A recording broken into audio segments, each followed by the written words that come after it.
Assalamualaikum warahmatullahi wabarakatuh.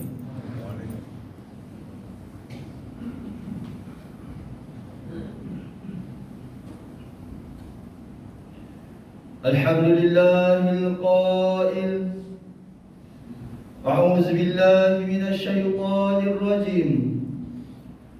Yuriduna an yutfi'u nurallahi bi afwahihim wa ya'ba Allahu illa an yutimma nurahu walau karihal kafirun. Asyhadu an la ilaha illallah wahdahu la syarika lah wa asyhadu anna Muhammadan 'abduhu wa rasuluh. Allahumma salli wa sallim ala sayyidina Muhammad wa ala alihi wa ashabihi ajma'in. Amma ba'd, faya ayyuhal muslimun ittaqullah, usikum wa iyaya bitaqwallah, faqad fazal muttaqun. Qala Allah Ta'ala, ya ayyuhalladzina amanu ittaqullaha haqqa tuqatih wa la tamutunna illa wa antum muslimun. Muslimin yang dirahmati Allah sekalian, segala puji bagi Allah Subhanahu wa Ta'ala yang telah memilih kita yang berada di dalam rumahnya ini sebagai hambanya yang telah dimeterai dengan kalimat tauhid La ilaha illallah Muhammadur Rasulullah. Kita telah mengaku bahawa tiada Tuhan yang layak disembah melainkan Allah, dan bahawa Nabi Muhammad sallallahu alaihi wasallam itu utusan Allah Subhanahu wa Ta'ala. Oleh itu, bertakwalah kepada Allah Subhanahu wa Ta'ala dengan melaksanakan segala perintahnya dan meninggalkan segala larangannya, serta mengikut sunnah Rasulullah sallallahu alaihi wasallam. Mudah-mudahan kita tergolong sebagai hamba-hambanya yang diridai dan dirahmati, serta selamat di dunia dan di akhirat. Marilah sama-sama kita menghayati khutbah pada hari ini yang bertajuk Musuh Terbesar Umat Islam. Hadirin yang dikasihi Allah sekalian, kedatangan Islam telah memberikan kesan besar sehingga berjaya menolak corak hidup jahiliyah dan mengeluarkan masyarakat Arab dari zaman kegelapan kepada petunjuk, dari kezaliman kepada keadilan, dan dari penindasan kepada pembelaan. Ini bertepatan dengan firman Allah Subhanahu wa Ta'ala dalam surah Al-Anbiya ayat 107. Wa ma arsalnaka illa rahmatan lil alamin.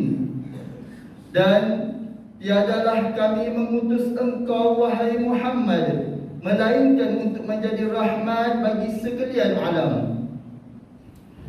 Perutusan Nabi Muhammad sallallahu alaihi wasallam kepada umat manusia telah membawa kejayaan dan kebahagiaan yang besar.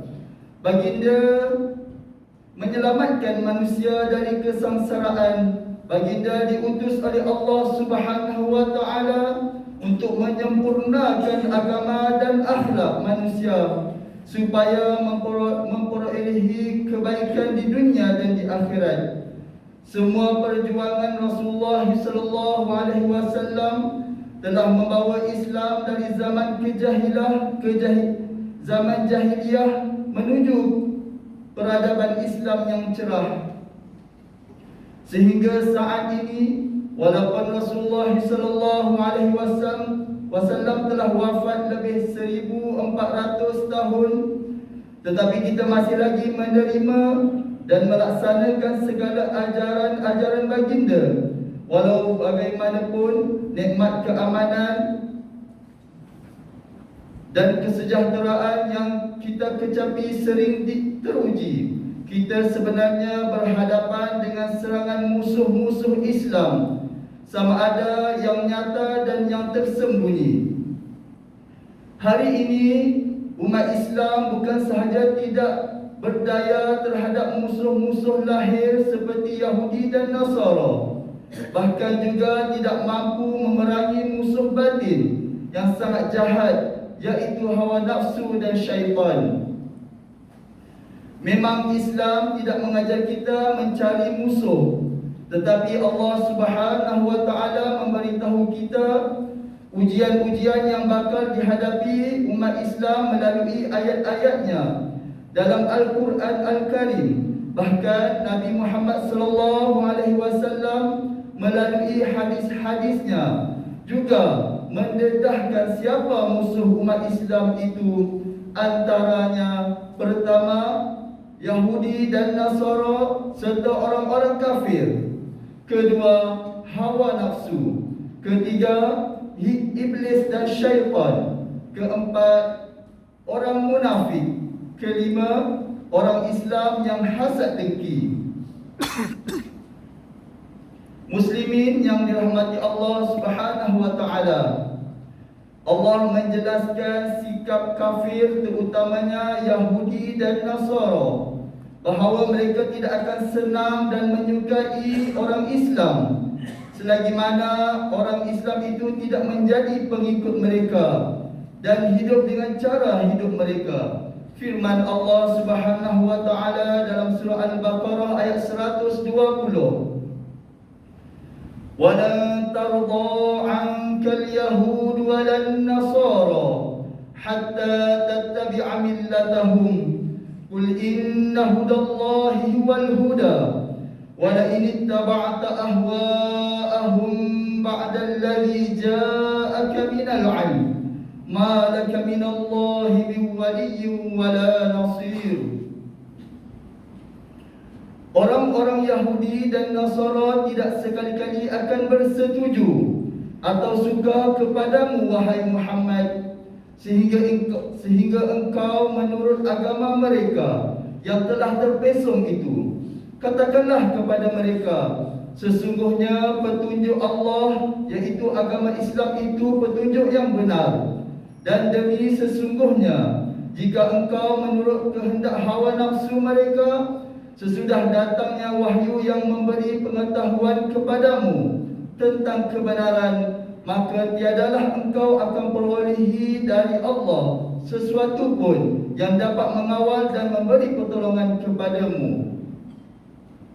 Justru kejayaan musuh-musuh Islam ini bukan kerana kehebatan konspirasi mereka, tetapi kerana kelemahan diri umat Islam itu sendiri.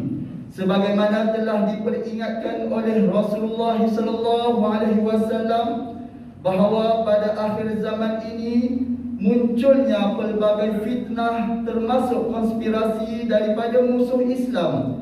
Selain itu juga fitnah itu dicetuskan oleh umat Islam sendiri dengan banyaknya berlaku pertelingkahan, huru-hara dan peperangan sesama sendiri. Muslimin yang dikasihi Allah sekalian, untuk kita menjadi umat Islam yang dipuji-puji oleh Allah Subhanahu wa taala, maka sudah wajarnya kita mengenali musuh besar umat Islam yang sentiasa bermaharaja lela di dalam hati kita. Antaranya adalah hawa nafsu. Hawa nafsu juga adalah musuh yang besar bagi umat Islam, kerana hawa nafsu ini kedudukannya menyatu dengan diri setiap orang. Ia tidak boleh dibunuh, tetapi boleh ditundukkan dengan diarahkan. Sifatnya cenderung mengajak kepada keburukan dan kemaksiatan. Hawa nafsu tidak akan berhenti memaksa seseorang sehingga keinginannya dipenuhi. Walaupun ia berlalu menurut agar keinginannya tercapai, tetapi masih mempunyai fungsi yang benar apabila orang Islam berjaya menundukkan dan mengarahkan ke jalan yang diridai Allah Subhanahu wa taala. Firman Allah Subhanahu wa taala dalam surah An-Nazi'at ayat 40 hingga 41. Wa amma man khafa maqama rabbih wa nahan nafsa 'anil hawa fa innal jannata hiyal ma'wa. Dan adapun orang-orang yang takut kepada kebesaran Tuhannya dan menahan diri dari keinginan hawa nafsunya, maka sesungguhnya syurgalah tempat tinggalnya. Hadirin sekalian, musuh ketiga umat Islam ialah iblis dan syaitan. Iblis dan syaitan ini menyerang dari segala penjuru. Godanya sangat halus mengikut tahap orang-orang yang digodanya. Ia meresap ke dalam tubuh melalui aliran darah dan bertahta di hati. Ia bersekutu dengan hawa nafsu dan sentiasa menyertai gerak-geri dan tingkah laku manusia. Antara ciri-ciri godaan dan tipu daya iblis dan syaitan ialah meniupkan sifat kemalasan, rasa berat untuk melakukan kewajipan, dan perasaan malas itu amat terasa apabila mendengar panggilan untuk menunaikan kewajipan, khususnya solat. Jika kita berjaya menepis godanya yang pertama tadi, pasti iblis dan syaitan tadi akan terus berusaha tanpa jemu-jemu melancarkan tipu dayanya. Andai kata kita berjaya menepis tipu dayanya yang kedua itu, dia akan menyibukkan hati kita dengan angan-angan sehingga kita lupa dan tidak khusyuk di dalam beribadah. Iblis dan syaitan tidak menyerah jika tipu dayanya yang ketiga itu gagal. Sebaliknya, ia pura-pura baik, mengajak kita berbuat baik, mendorong kita agar menambah ibadah siang maupun malam sehingga melampaui batas, bahkan merasa puas hati kerana telah banyak beribadah, dan akhirnya merasakan dirinya lebih baik daripada orang lain dan memandang rendah terhadap mereka. Hadirin sekalian, musuh besar umat Islam yang keempat ialah orang munafik. Golongan ini merupakan musuh dalam selimut, bermuka manis di depan, berlagak membantu tetapi di belakangnya sangat curang dan mengkhianati. Kita hendaklah berhati-hati kerana orang munafik ini secara lahiriahnya memang sama akidahnya dengan umat Islam yang beriman. Ciri orang munafik ini ialah apabila berkata dia berbohong, jika berjanji tidak ditepati, dan jika diberi amanah dia khianati. Firman Allah Subhanahu wa taala dalam surah Al-Munafiqun ayat 1. Wallahu yashhadu innal munafiqina lakadzibun. Dan Allah mengetahui bahawa orang-orang munafik itu benar-benar pendusta. Muslimin yang dikasihi Allah sekalian, setiap Muslim juga ada kalanya dimusuhi oleh orang yang berhasad dengki padanya. Sungguhnya iblis adalah yang pertama berhasad dengki di langit, manakala Qabil adalah orang pertama berhasad dengki terhadap saudaranya Habil di dunia ini. Maka cukuplah perbuatan mereka ini sebagai nasihat dan pengajaran bagi kita yang berfikir. Dari Abu Hurairah radhiyallahu anhu bahawa Rasulullah sallallahu alaihi wasallam bersabda, "Iyyakum wal hasada fa innal hasada ya'kulul hasanat kama ta'kulun narul hatab." Jauhilah hasad dengki, kerana hasad itu memakan kebaikan seperti api memakan kayu bakar. Riwayat Abu Daud. Muslimin sidang Jumaat yang dikasihi Allah sekalian, mengakhiri khutbah kali ini, marilah sama-sama kita menghayati dan mengambil iktibar agar dapat dijadikan pedoman dan panduan dalam hidup kita. Antaranya, pertama, umat Islam hendaklah sedar bahawa kaum Yahudi dan Nasara adalah musuh utama umat Islam sejak zaman Rasulullah SAW hingga ke hari ini, dan tentunya akan berterusan sepanjang zaman. Kedua, umat Islam hendaklah sentiasa berhati-hati dalam hidup ini supaya tidak terperangkap dengan tipu daya Yahudi dan Nasara. Ketiga, umat Islam hendaklah berusaha untuk melawan hawa nafsu supaya tidak terpesong dari jalan kebenaran dan keridaan Allah Subhanahu wa taala. Keempat, umat Islam hendaklah sentiasa berdoa agar terpelihara daripada godaan iblis dan syaitan serta gangguan orang-orang yang berhasad dengki. A'udzubillahi minasyaitonir rajim. وَدَّ كَثِيرٌ مِّنْ أَهْلِ الْكِتَابِ لَوْ يَرُدُّونَكُمْ مِنْ بَعْدِ إِيمَانِكُمْ كُفَّارًا حَسَدًا مِّنْ عِندِ أَنفُسِهِمْ مِنْ بَعْدِ مَا تَبَيَّنَ لَهُمُ الْحَقُّ فَاعْفُوا وَاصْفَحُوا حَتَّى يَأْتِيَ اللَّهُ بِأَمْرِهِ إِنَّ اللَّهَ عَلَى كُلِّ شَيْءٍ قَدِيرٌ. Banyak di antara ahli kitab Yahudi dan Nasrani suka kalaulah kiranya mereka dapat mengembalikan kamu menjadi kafir setelah kamu beriman, kerana dengki yang timbul dari diri mereka sendiri sesudah nyata kepada mereka kebenaran Nabi Muhammad SAW itu.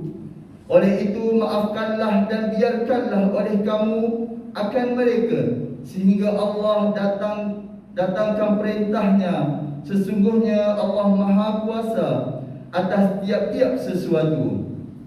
Surah Al-Baqarah ayat 109. Barakallahu li wa lakum fil Qur'anil azim wa nafa'ani wa iyyakum bima fihi minal ayati wa dzikril hakim. وتقبل مني ومنكم تلاوته إنه هو السميع العليم. أقول قولي هذا وأستغفر الله العظيم لي ولكم ولسائر المسلمين والمسلمات فاستغفروه إنه هو الغفور الرحيم.